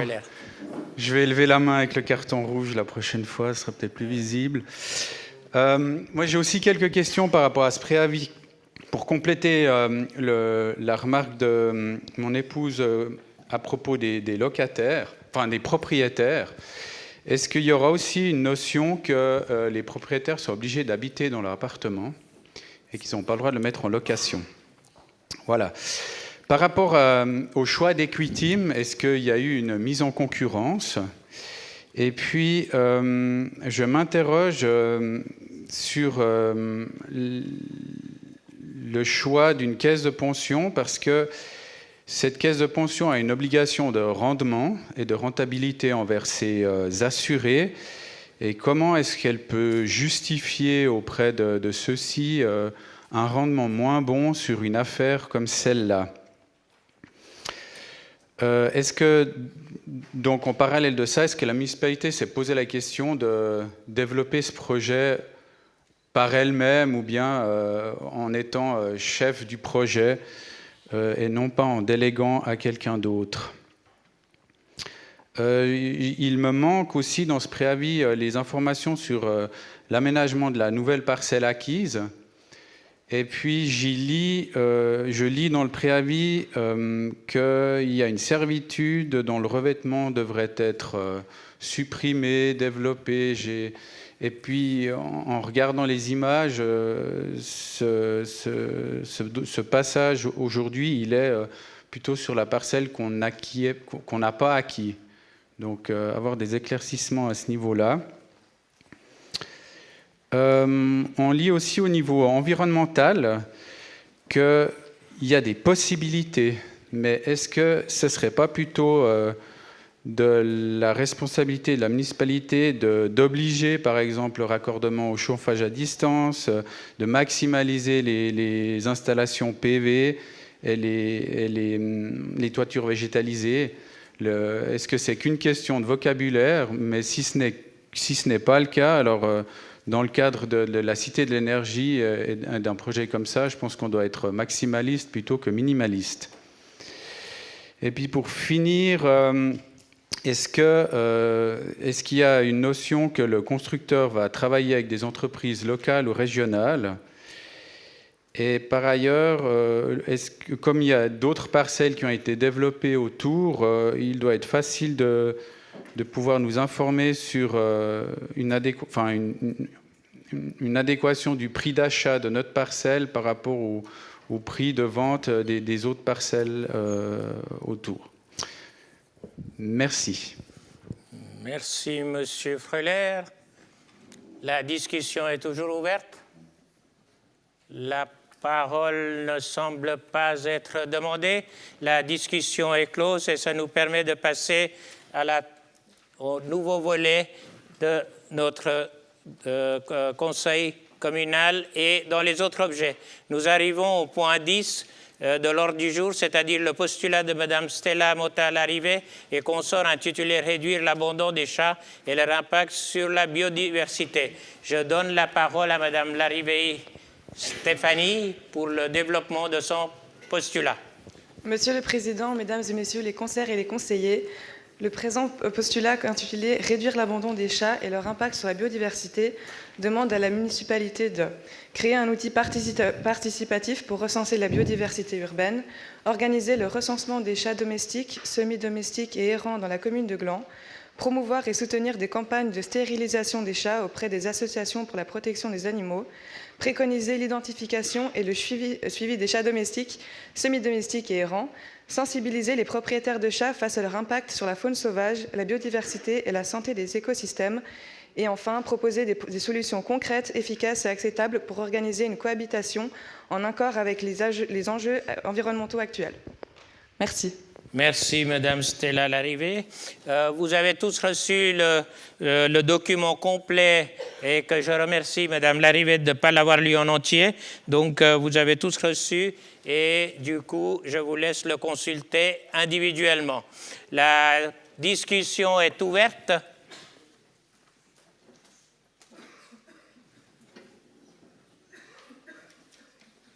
La parole ne semble pas être demandée. La parole n'étant pas demandée, je clôt la discussion. La discussion est close et je vous invite à voter pour passer ce postulat à la municipalité pour étude et rapport. Ceux qui souhaitent l'envoyer à la municipalité lèvent le carton rouge.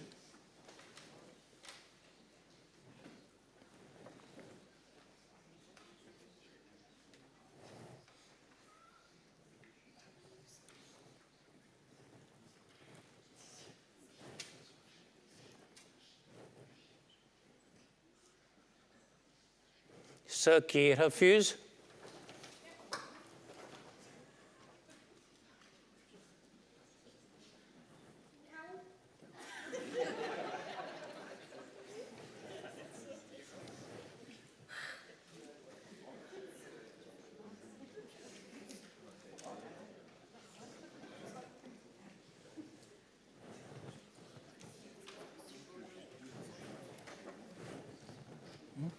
Abstention?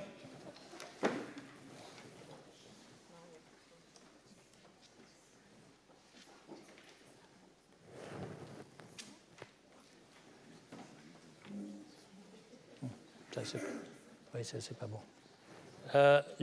Est-ce qu'on peut juste avoir les noms de nouveau, s'il vous plaît? Ceux qui sont contre.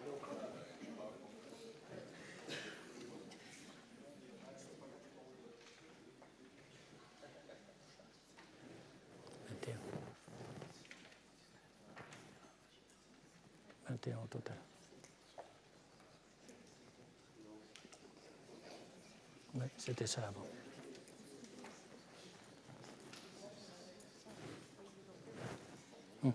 C'était 23, oui. C'était ça avant.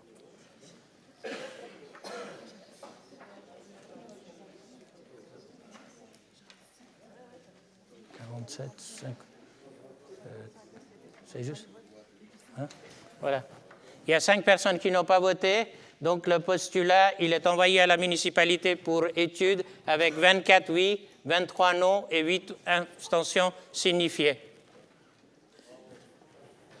Je vous remercie et je demande le postulat est à une large majorité. Le Conseil communal accepte de prendre en considération le postulat de Mme Stella Motta-Larrivé et consort intitulé « Réduire l'abandon des chats et leurs impacts sur la biodiversité et de le transmettre à la municipalité pour études et rapports ».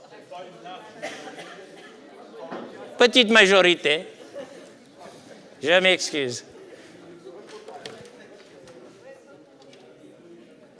Voilà, donc ceci nous permet de passer au point 11 de l'ordre du jour, c'est-à-dire l'interpellation de M. Sébastien Bertherin et Mme Rosanna Vaccaro intitulée « Solidarité avec les réfugiés de la guerre en Ukraine ». Monsieur Bertherin, la parole est à vous. Merci, Monsieur le Président. Monsieur le Président, Mesdames, Messieurs les conseillères et conseillers, depuis le 24 février 2002, la Russie de Vladimir Poutine a envahi l'Ukraine, entamant ainsi le début d'une guerre aux portes de l'Europe.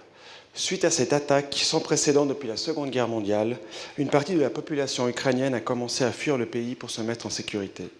Nous avons toutes et tous été touchés par ces images de familles quittant l'Ukraine avec comme seul objet une petite valise afin de tenter de survivre au déluge des bombes. Pour aider la population ukrainienne, nous avons sollicité le bureau du conseil communal afin d'inviter chaque conseillère et conseiller qui le désire à renoncer à son jeton de présence de cette séance du conseil communal pour le reverser à la chaîne du bonheur. Par ailleurs, nous souhaiterions que la ville de Gland s'investisse afin de venir au secours des innombrables réfugiés et réfugiées. À cet effet, il est de ressort d'une communication de la municipalité que le bâtiment du VVF a déjà été mis à contribution pour accueillir les réfugiés. Nous prions également la municipalité de bien vouloir nous informer sur les démarches entreprises et celles envisagées pour créer un centre d'accueil provisoire ainsi que pour soutenir l'organisation d'une collecte de biens de première nécessité. Enfin, en cette période tourmentée, il est primordial de s'unir pour venir en aide à toutes ces familles démunies à cause de l'actuelle guerre.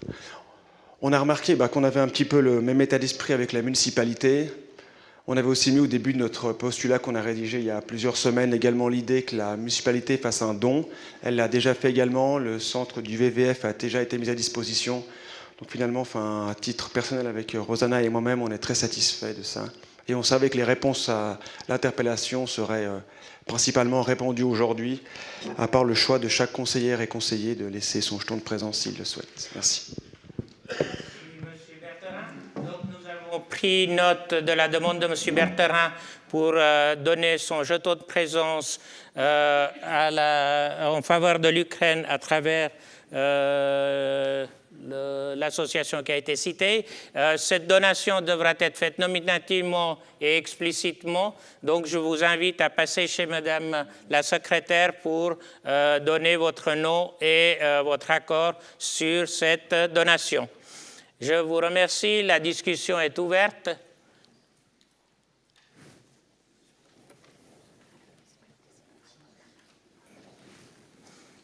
Madame la syndic, vous souhaitez répondre immédiatement à l'interpellation?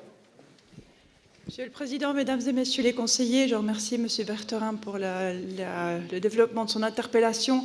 Et au vu de ses propos, je considère qu'il estime que nous avons répondu. C'est correct? Merci. Merci Madame la syndic. Merci Monsieur Bertherin. La discussion est toujours ouverte?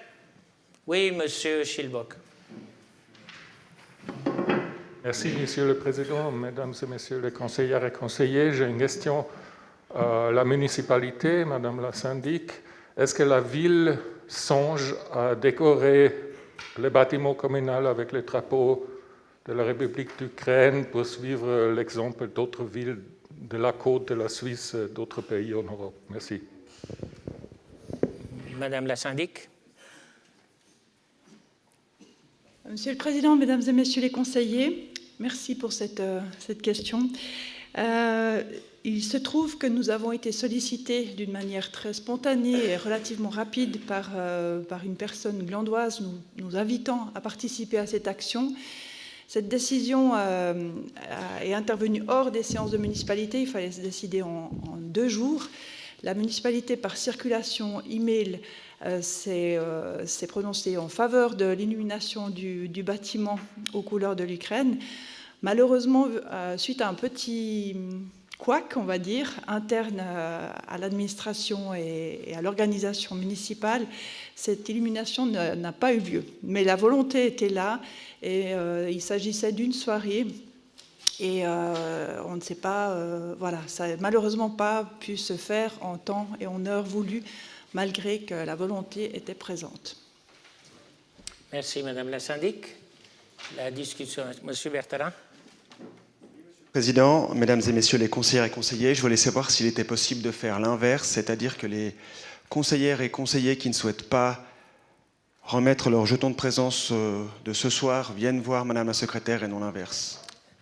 Monsieur Bertherin, ça a été une décision du bureau soutenue par moi de demander explicitement la donation de chacun, vu que c'est quelque chose qui n'est pas habituel, quelque chose qui est exceptionnel, et que les gens manifestent explicitement leur volonté.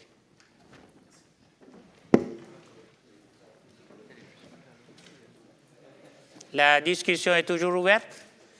La parole ne semble pas être demandée. La discussion est close et ça nous permet de passer à l'ordre du jour suivant de notre Conseil, c'est-à-dire l'interpellation de M. Marc Morel intitulée « Pour une meilleure gestion temporaire de notre système d'épuration ». Monsieur Morel, souhaitez-vous développer votre interpellation? Ah oui, je pense. Monsieur le Président, Mesdames, Messieurs les conseillères, conseillers, suite à l'annonce du municipal Thierry Genoux, je pensais passer directement aux demandes à la municipalité. Quelles mesures sont déjà été prises de prendre des mesures adéquates afin de restreindre des nouvelles constructions, ainsi de protéger la santé de notre lac? Peut-on avoir des informations sur les demandes qui auraient déjà été faites ou refusées? Nous désirons une réponse par écrit. Merci. Merci, Monsieur Morel. La discussion est ouverte. La réponse a été demandée à l'oralement. Est-ce que la municipalité souhaite répondre quelque chose en préambule? Non, ceci ne semble pas être le cas. La discussion est ouverte. La parole est à qui veut la prendre. La parole ne semble pas être demandée. La discussion est close. Et je vous propose de passer... Il y a quelques... Madame la syndic souhaite dire quelque chose? Non. Je vous remercie. Donc, la discussion est close et ceci nous permet de passer à la partie ultime de notre Conseil, c'est-à-dire dans les divers et propositions individuelles. La parole est à qui veut la prendre? Monsieur Calabrese. Monsieur le Président, Mesdames les conseillères, Messieurs les conseillers, une question au bureau. On avait eu une présentation de vote électronique assez prometteuse il y a quelque temps. J'aurais voulu savoir où on en était. Merci. Merci, Monsieur Calabrese. L'exemple du vote électronique que nous avons eu, pour moi, n'a pas été convaincante dans le scénario qui nous avait été présenté, car lorsque nous votons et ce que nous voyons au niveau du Grand Conseil ou du Conseil national, sur le tableau général, on voit les tendances des voix, on voit les soutiens et les oppositions qui, dans la solution qui nous a été présentée, s'avérait difficile, voire impossible. Le décompte des voix et l'ambiance des votations et un contrôle optique de chacun semble largement plus adéquat dans notre situation et donc je n'ai pas soutenu la continuation de cette démarche. Peut-être que M. Schilbock, qui en est convaincu, le fera lorsqu'il aura la présidence du bureau et du Conseil. Mais en ce qui me concerne, je n'ai pas été convaincu par la solution. La discussion est toujours ouverte? Oui. Madame Wallen.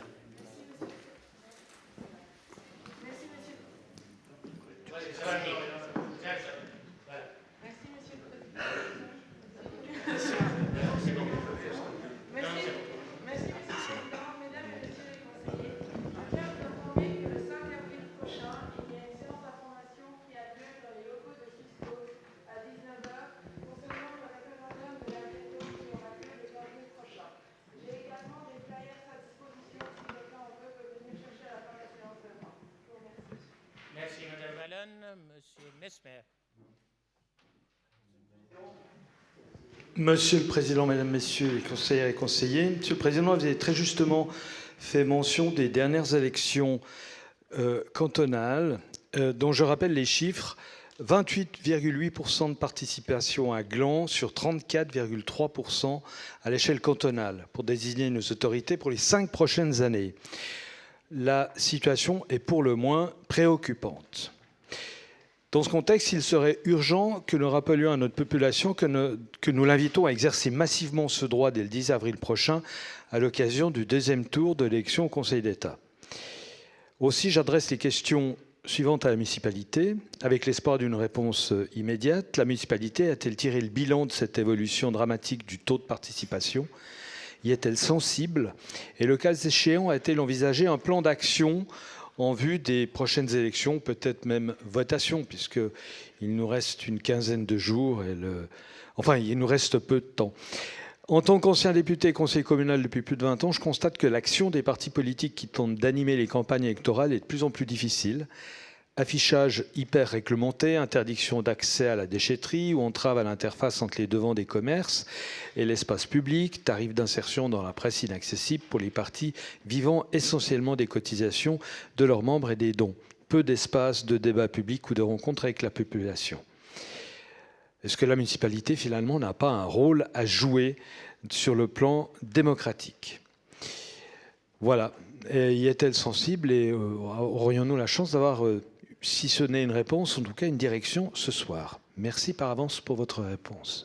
Merci, Monsieur Mesmer. Il semble que Madame la syndic cherche le micro. Donc, la parole est à Madame la syndic, Christine Giraud. Monsieur le Président, Mesdames et Messieurs les conseillers, merci pour cette question évidemment très pertinente. Décidément, après les chats qui sont en principe gérés plutôt par le vétérinaire cantonal, maintenant c'est les élections cantonales dont nous devons nous occuper, mais on va le faire volontiers. Alors évidemment que la situation peut paraître préoccupante, elle est délicate quand il s'agit de se rendre compte que notre taux de participation n'est pas optimum et n'est pas le meilleur. Alors il y a beaucoup de questions que vous avez posées. Est-ce qu'on en a tiré un bilan? Est-ce qu'on a des idées? Alors le bilan, il n'a pas été tiré en une semaine. Ça, effectivement, nous n'avons pas ce bilan-là. Je n'ai pas en tête non plus les statistiques. Ça, on pourrait le fournir prochainement. Mais par contre, des idées, oui. Effectivement, la vie citoyenne, la vie démocratique, eh bien, elle nous donne des droits, elle nous donne des obligations, mais c'est précisément un droit. Le droit de vote, il n'est pas précisément obligatoire, en tout cas pas dans notre système, pas avec la Constitution dont nous sommes dotés. Donc ça, je crois que c'est quelque chose que, malheureusement ou heureusement, ça dépend comment on voit les choses, c'est pas une obligation. Maintenant, l'incitation, faire envie, faire des stands, faire des belles affiches ou faire des campagnes sur les réseaux sociaux, c'est effectivement la responsabilité des partis. C'est une lourde responsabilité, on se rend bien compte. Nous sommes tous ici bien placés pour savoir que c'est pas toujours aisé. Et j'ai beaucoup de compréhension pour ce désarroi, quelque part. C'est un petit peu difficile. Je ne suis pas du tout opposée, je crois que la municipalité sera tout à fait, enfin j'espère du même avis que ce que je vais vous dire, c'est qu'évidemment que nous aimerions tous avoir 50% de participation, que tout le monde se précipite pour remplir son bulletin de vote. Donc là, il y a probablement un peu une réflexion à faire d'une manière générale, que ce soit pour les votations tout court ou pour les élections. Il est probablement plus intéressant de voter pour un référendum que pour élire ses députés au niveau du canton. Il y a probablement aussi un déficit dans les informations qu'on peut vous donner. Il y a certainement beaucoup de pistes, mais c'est évidemment pas avec plaisir qu'on se rend compte de cette situation. C'est quelque chose à laquelle on pourrait penser. Maintenant, je vous invite quand même, vous, conseil communal, aussi à faire votre petite autocritique. La municipalité va le faire, mais je crois que c'est à tout le monde de le faire, et toutes les autorités, qu'elles soient d'ailleurs cantonales ou communales. Donc voilà, moi je vois ça vraiment d'une manière globale. Je suis aussi ouverte à entendre des questions par rapport à l'affichage ou à l'accès à certains lieux comme la déchetterie. Je vous rappelle quand même qu'on a mis à disposition le marché du mercredi pour que vous puissiez tenir des stands.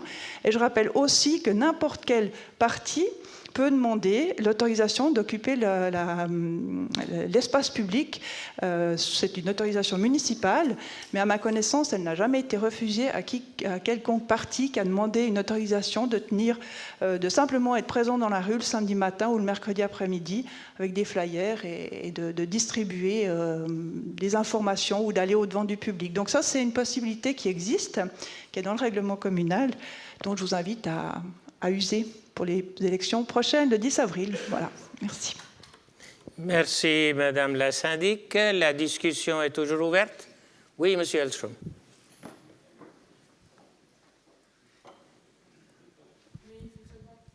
Si, il marche, il marche. Oui. Il marche. Monsieur le Président, Mesdames, Messieurs les conseillères et conseillers, je rebondis sur la réponse de Madame la syndic. je sors des élections cantonales, j'étais candidat, malheureux, ce sera pour la prochaine fois. Je constate qu'effectivement, à Gland, l'environnement pour les manifestations politiques, élections et autres est un petit peu plus strict que dans les autres communes. Et là, je rebondis également sur ce qu'a dit mon collègue M. Mesmer. Oui, c'est vrai, la déchetterie. Pourquoi est-ce qu'on n'y a plus accès? L'affichage. Gland interdit les affichages des candidats, alors que c'est autorisé dans la plupart des communes. Troisièmement, le marché, oui, on est autorisé, mais qu'une seule fois, alors qu'il y avait 3 marchés avant. On aurait bien souhaité pouvoir être présent à 2, voire à 3. Donc oui, certainement, c'est aux partis politiques de faire le travail, mais je crois que la municipalité pourrait faire quelques pas en plus envers les partis politiques pour améliorer justement leur intervention en période électorale. Je vous remercie. Merci, M. Hallström. Vous rejoignez mon grand souhait de trouver le centre névralgique de Gland. Étant la déchetterie, on retrouve tout le monde le samedi. Donc, je le regrette fortement. Allez, Mme Beauvais.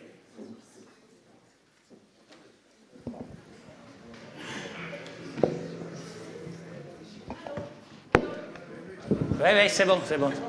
C'est bon, il l'allume, il l'active. Il faut bien rire un petit peu.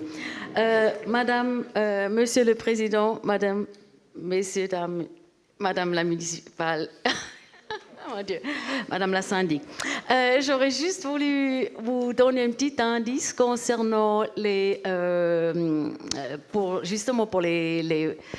le nombre des pourcentages si bas.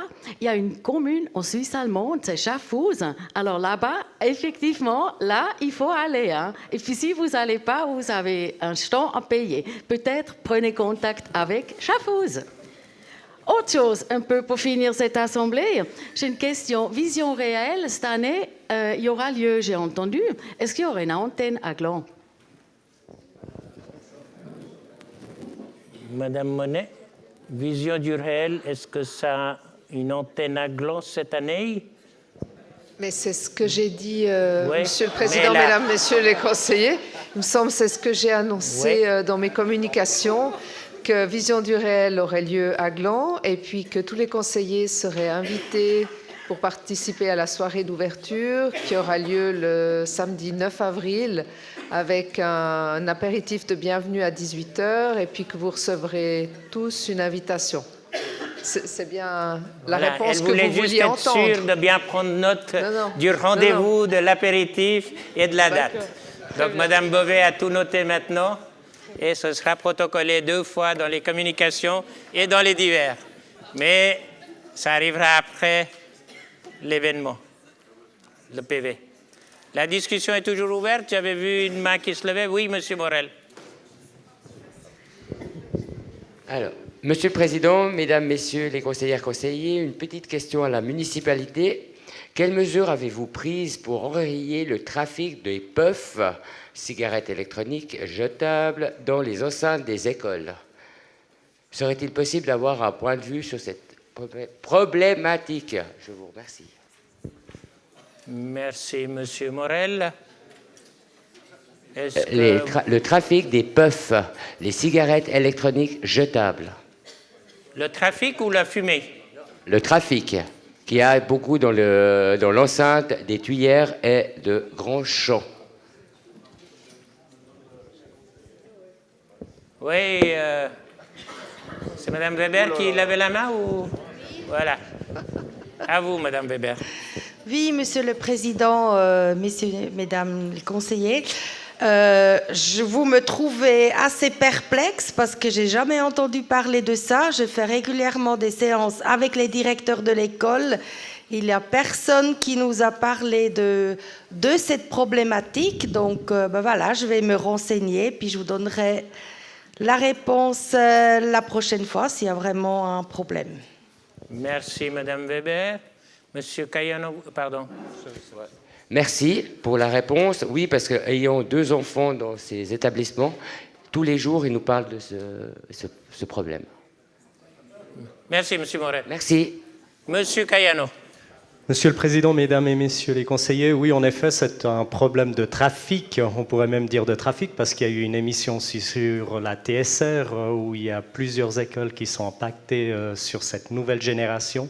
Et ce serait vraiment bien qu'on s'intéresse au plus vite, qu'on puisse passer des jeunes qui achètent ça sur Internet en grosse quantité et qui les distribuent, qui les vendent dans un marché. Merci. Merci, M. Cayano. Je pense que la municipalité va étudier la chose et regarder si ça fait partie de son périmètre d'intervention ou ça fait partie du périmètre de la gendarmerie. Merci. La discussion est toujours ouverte. La parole ne semble pas être demandée. L'ordre du jour semble être totalement épuisé. Et avec ceci, je vous donne rendez-vous. Quelqu'un qui a levé? Non, non, c'est bon. Je vous donne rendez-vous le jeudi 5 mai 2022 à 19h30, a priori dans cette même salle. Dans cette même salle, Monsieur Genoux? Bien entendu, il va faire le nécessaire pour que nous puissions jouer ici. Et donc, il est 21h20 et je déclare la séance terminée et je vous souhaite une bonne soirée et un bon retour dans vos foyers.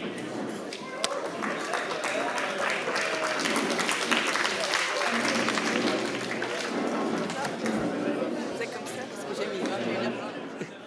T'as mis 40 là.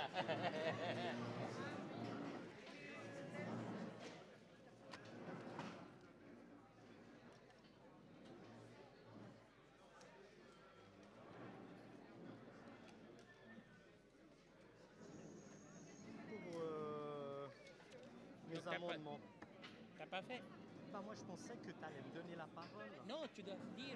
Bah, moi, je savais pas. Ah, moi, j'ai cru que tu voulais plus le faire. Mais oui, je voulais le faire.